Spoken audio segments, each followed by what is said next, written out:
कल्पना कीजिए कि आप पुराने बंद हाई स्कूल में जा रहे हैं, लेकिन कुछ अजीब सा लग रहा है।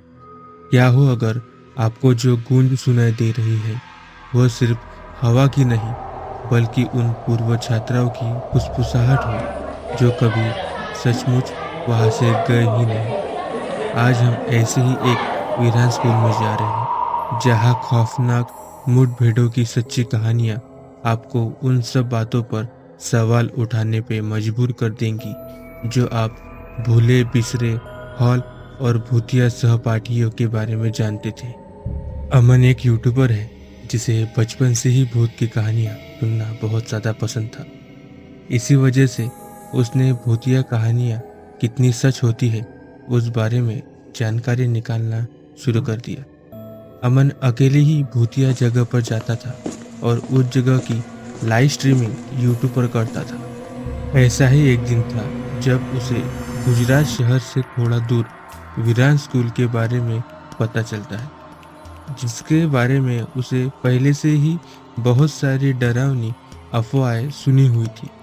लेकिन वो अब उस स्कूल में जाने के लिए तैयार था। अगले ही दिन वो उस गांव में आ जाता है। जब तक वो उस बंद स्कूल के पास पहुंचता है, तब तक रात हो चुकी थी। अमन अपने मोबाइल की लाइट ऑन कर स्कूल के अंदर आ जाता है। वो स्कूल बहुत ज़्यादा बड़ा था। ऐसा लग रहा था कि बहुत सालों से ये स्कूल बंद है और यहाँ कोई भी नहीं आया है। अब अमन बहुत ज़्यादा एक्साइटेड हो चुका था। अमन अपने मोबाइल का कैमरा ऑन कर स्कूल के सभी रूम देखने लगता है। उस स्कूल में घूमते घूमते अमन को सामने एक कमरा नजर आता है, जिस पर लॉक लगा हुआ था। बाकी सब स्कूल के दरवाजे खुले हुए थे, लेकिन यही एक रूम था जिस पे ताला लगा हुआ है। वो बाजू में गिरे हुआ पत्थर उठाकर उस रूम का ताला तोड़ने लगता है। ताला तोड़ वो दरवाजा खोल देता है। जैसे ही अमन वो दरवाजा खोलता है, उसे बहुत सारे बच्चों की चीखें सुनाई देती है। अमन बहुत ज़्यादा डर जाता है।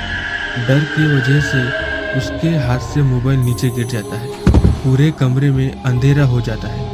उसे कुछ भी दिखाई नहीं दे रहा था।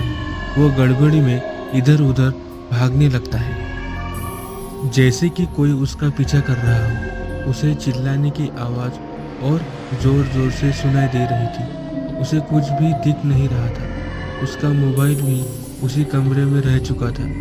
दौड़ते समय उसका पैर किसी चीज से टकरा कर वो किसी कमरे के अंदर गिर जाता है। अब उसे चीखें सुनाई नहीं दे रही थी। उस रूम के अंदर बाहर से थोड़ी रोशनी आ रही थी, जिससे अमन को थोड़ा नजर आ रहा था। अब अमन करे भी तो क्या करे, क्योंकि उसे बिल्कुल भी पता नहीं था कि वो अभी कहाँ पर है, और उसके पास उसका मोबाइल भी नहीं था जिससे वो किसी को अपनी मदद के लिए बुला सके। अमन भगवान से प्रार्थना करता है कि भगवान मुझे बचा लीजिए। मैं इसके बाद कभी भी ऐसी किसी जगह पर नहीं आऊंगा और कभी भी भूत प्रेत झूठ होते हैं ऐसा कभी नहीं कहूंगा। भगवान का नाम लेकर वो वापस उसी रूम के पास जाने लगता है जहां पर उसका मोबाइल फोन गिरा था। जैसे जैसे अमन रूम के पास जाने लगता है, उसे वही डरावनी चीखें सुनाई देती है। लेकिन अमन भगवान का नाम लेकर आगे बढ़ता है। उसे उसका मोबाइल मिल जाता है।